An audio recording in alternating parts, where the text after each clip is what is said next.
We've got to start talking about education for everybody. Yeah.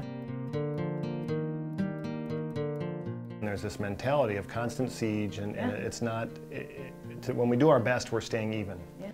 My name is Beth Commerce. I have 2 children at St. Anthony Park Elementary School in the St. Paul Public School District and a preschooler who will be there soon. My name is Roger Meyer. I have 3 kids at Capitol Hill in St. Paul Public Schools. The analogy that I would use is a house. If you just do quick fixes on your house, eventually it's going to fall apart. Yep. But if you do the fixes that you need now, you're maintaining your house for the future. And we're not maintaining our house of education for the future. We're just doing quick fixes. Yep. But we've also got to stop looking at just my kids and my kids' school like you talk about. We've got to start talking about education for everybody because, I mean, look at the crime rate and welfare. Everything is so related to education that we've got to look at the collective. I feel okay about the quality right now that my kids are getting, but I think, again, there's this mentality of constant siege, and it's not, when we do our best, we're staying even. Yeah.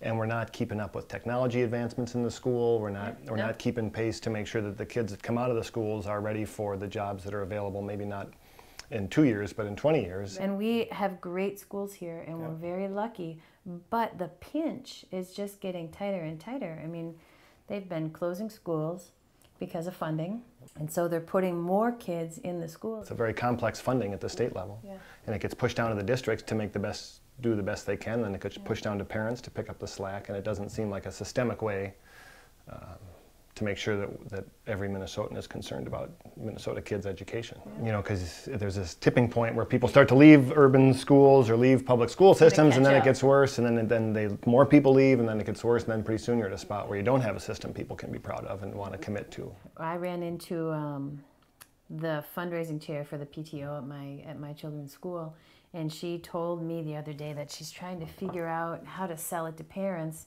that we have to now pay for the copy paper. You know, funding's not increasing, it's decreasing. And I'm really concerned, well, I'm concerned about a lot of issues, but to me, the copy paper is like the...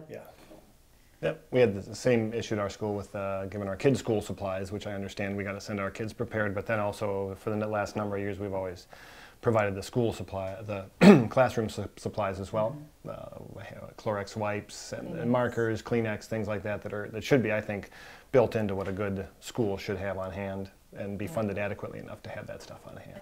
And we can't just be satisfied with, hey, we maintained this year, we didn't lose any more money. You know, it has to be about growing and making sure you're really training that. So, I mean, I think so much of what Dana and I spend our time doing with our kids' education is making up for stuff that we don't feel is happening in the schools.